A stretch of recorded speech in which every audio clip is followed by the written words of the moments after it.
Hello friends, a very welcome to all of you to our YouTube channel Naukri Gyan गुरु।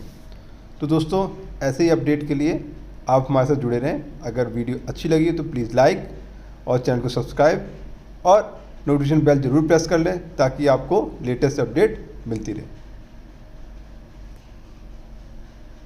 प्रदेश विधानसभा के शीतकालीन सत्र के पहले दिन कांग्रेस ने शिक्षक विहीन स्कूलों का मुद्दा उठाया। कांग्रेस विधायक ने राजगढ़ के शिक्षक विहीन स्कूलों में शिक्षकों की नियुक्ति को लेकर कई सवाल किया। उन्होंने कहा कि इस पर स्कूल शिक्षा मंत्री ने कहा कि जहां छात्र कम हैं वहां कम शिक्षकों की जरूरत है। कांग्रेस विधायक बापू सिंह तंवर ने ट्रांसफर नीति को लेकर भी स्कूल शिक्षा विभाग पर सवाल उठाए। इस पर स्कूल शिक्षा मंत्री ने कहा कि जहां अतिथि शिक्षक नहीं जाना चाहते वहां भी शिक्षकों की व्यवस्था की जाएगी। इसके अलावा सदन में ग्वालियर के दक्षिण विधानसभा क्षेत्र के स्कूलों में पानी और फर्नीचर की कमी का भी मुद्दा उठाया गया। देखिए, आज से मध्य प्रदेश में विधानसभा का शीतकालीन सत्र शुरू हो चुका है। यहाँ पे कई ऐसे मुद्दे हैं जो कि कांग्रेस लेकर आई है बतौर विपक्ष सरकार को घेरने के लिहाज से। और सबसे पहला जो आज मुद्दा उठाया गया है वो है शिक्षकों की नियुक्ति को लेकर और शिक्षक विहीन स्कूलों को लेकर। शिक्षक विहीन स्कूलों का मुद्दा कांग्रेस ने उठाते हुए सरकार को घेरने की कोशिश की है। स्कूल शिक्षा मंत्री से सवाल किए हैं। बड़े सवाल ये किए हैं कि जिन स्कूलों में शिक्षक मौजूद नहीं है या फिर ट्रांसफर नीति के तहत वहां पर काम नहीं करना चाहते हैं, जहां पर 1 या 2 शिक्षक के सहारे स्कूल चल रहे हैं, उन स्कूलों का क्या किया जाएगा। ट्रांसफर नीति पर सवाल उठाते हुए स्कूल शिक्षा मंत्री से सवाल किया गया है। देखिए, विधानसभा के शीतकालीन सत्र की शुरुआत हो गई है। हालांकि बहुत ज्यादा हंगामेदार ये फिलहाल शुरुआत नहीं हुई है, लेकिन जिस तरीके से तेवर कांग्रेस के दिखाई दिए और कल भी कांग्रेस ने कमलनाथ के निवास पर रणनीति बनाने के लिए बैठक की थी, उसके लिहाज से अंदाजा ये लगा सकता है कि आने वाले समय में शीतकालीन सत्र हंगामेदार हो सकता है। तमाम ऐसे मुद्दे हैं जिसको लेकर कांग्रेस तैयार है सरकार को घेरने के लिए। शिक्षक विहीन स्कूल आज उनका पहला मुद्दा था जिसको लेकर कांग्रेस सरकार को घेरती हुई नजर आई। इसके अलावा कांग्रेस तैयारी में है कि इसी सत्र में अविश्वास प्रस्ताव भी शिवराज सरकार के खिलाफ वो लेके आए। पत्र दे दिया गया है, दिन भी तय किया जाएगा जिस पर चर्चा की जाएगी। मांग यही है अविश्वास प्रस्ताव पर चर्चा करने के लिए। लगातार कांग्रेस तमाम ऐसे मुद्दे हैं। इसके अलावा और भी कई मुद्दे हैं जिसको लेकर कांग्रेस पूरी तैयारी में है शिवराज सरकार को घेर देगी। पहला मुद्दा शिक्षक विहीन स्कूल। बिल्कुल, देखिए, अब सबसे बड़ा अपडेट यह है कि मध्य प्रदेश विधानसभा की कार्यवाही अब कल 11 बजे तक के लिए स्थगित हो गई है। और आज जैसे ही प्रश्नकाल की शुरुआत हुई तत्काल देखिए शिक्षक विहीन स्कूलों का मुद्दा उठा।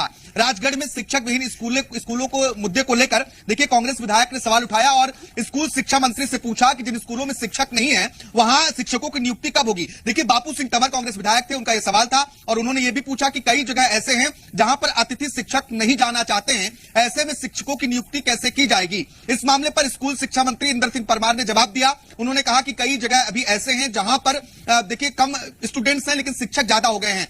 ऐसी जगहों पर कम शिक्षकों की जरूरत है, वहां से हम दूसरी जगह पर शिक्षकों को स्थानांतरित करेंगे। स्कूल शिक्षा मंत्री ने आश्वासन दिया है कि विधायक से सूची ली जाएगी कि किस स्कूल में कहां दिक्कत है और उसका समाधान किया जाएगा। साथ ही उन्होंने कहा है कि देखिए जिन जगहों पर शिक्षक नहीं है वहां पर भी व्यवस्था की जाएगी और जिन क्षेत्रों में अतिथि शिक्षक नहीं जाना चाहते हैं उन जगहों पर भी शिक्षकों की नियुक्ति की जाएगी। यह सदन के भीतर स्कूल शिक्षा मंत्री ने कांग्रेस विधायक के सवाल पर जवाब दिया है। इसके साथ ही कांग्रेस विधायक ने ट्रांसफर नीति पर सवाल उठाए हैं और देखिए ट्रांसफर नीति को लेकर उन्होंने कहा यह व्यवस्थाएं इसी वजह से बनी हुई हैं। इसके साथ ही स्कूल शिक्षा विभाग का एक मुद्दा और सदन में गूंजा। कांग्रेस से ग्वालियर दक्षिण के विधायक प्रवीण पाठक ने ग्वालियर दक्षिण विधानसभा क्षेत्र में स्कूलों में पेयजल और फर्नीचर न होने का मुद्दा उठाया। उन्होंने स्कूल शिक्षा मंत्री पर यह आरोप लगाया है कि स्कूल शिक्षा मंत्री ने जो जवाब लिखित में दिए हैं वो गलत जवाब दिए हैं। कई जगहों पर जो ग्वालियर दक्षिण विधानसभा क्षेत्र में स्कूल हैं वहां पर बच्चों के पेयजल की व्यवस्था नहीं है और बड़ी संख्या में बच्चे ऐसे हैं जिनके पास फर्नीचर की व्यवस्था नहीं, बैठने की व्यवस्था नहीं है। ये 2 मुद्दे प्रश्नकाल के दौरान सदन में सुनाई दिए और क्योंकि देखिए अब जो स्कूलों से आंकड़े आए थे वो वाकई में गंभीर थे। कई ऐसी शालाएं थी जहां स्कूल शिक्षक विहीन थे, इसके साथ ही कई जगहों पर सिर्फ एक शिक्षक के भरोसे। तो ऐसे में ये मुद्दा उठना भी जरूरी था। अब देखना यह होगा, सदन में तो चर्चा हुई है, एक जगहों को लेकर चर्चा हुई है, लेकिन प्रदेश भर में शिक्षा व्यवस्था की क्या स्थिति है इस बात को लेकर आज प्रश्नकाल में चर्चा नहीं हुई, ना ही किसी विधायक ने आज सवाल उठाया था। अब देखना यह होगा कि प्रदेश भर में जो परिस्थितियां बनी हुई है उस पर समाधान कब तक होता है। बिल्कुल आकाश, अगर आज पहले दिन की बात करें तो कुल मिला के सदन का तापमान क्या बना रहा? देखिए, आज सदन में ज्यादा गहमा गहमी तो नहीं हुई, लेकिन दिवंगत नेताओं को श्रद्धांजलि देने के बाद 10 मिनट के लिए सदन की कार्रवाई स्थगित की गई और सदन की कार्रवाई दोबारा शुरू होती ही तत्काल प्रश्नकाल शुरू हुआ और इसी प्रश्नकाल में स्कूलों से जुड़े मुद्दों को उठाया गया। इसके बाद दतिया जिले के सिंध नदी पर बने पुल के मुद्दे को भी विधानसभा के नेता प्रतिपक्ष ने उठाया और उन्होंने ये आरोप लगाया कि बीजेपी की सरकार में हर बार जो पुल बनाए गए वो क्षतिग्रस्त क्यों होते हैं। उन्होंने कहा कि जो अर्जुन सिंह के समय में, जो दिग्विजय सिंह के समय में, कांग्रेस की सरकारों के समय में पुल बने वो क्षतिग्रस्त नहीं हुए। इस पर चर्चा हुई, टेंडर प्रक्रिया को लेकर चर्चा हुई। इसके बाद अविश्वास प्रस्ताव को लेकर भी सदन में थोड़ी नोकझोंक देखने को मिली। संसदीय कार्य मंत्री ने विधानसभा अध्यक्ष से पूछा कि सदन में जो अविश्वास प्रस्ताव कांग्रेस लाना चाहती है उसकी सूचना 11 बजे तक नहीं दी गई। इस पर नेता प्रतिपक्ष ने आपत्ति जताई और नेता प्रतिपक्ष ने कहा कि सदन में अविश्वास प्रस्ताव लाने की विधिवत सूचना विधानसभा सचिव को 13 दिसंबर को दी गई थी और सदन शुरू होने से पहले कांग्रेस नेताओं ने विधानसभा अध्यक्ष को भी अविश्वास प्रस्ताव की सूचना दी है। इसके बाद आरोप पत्र भी सौंपा गया है।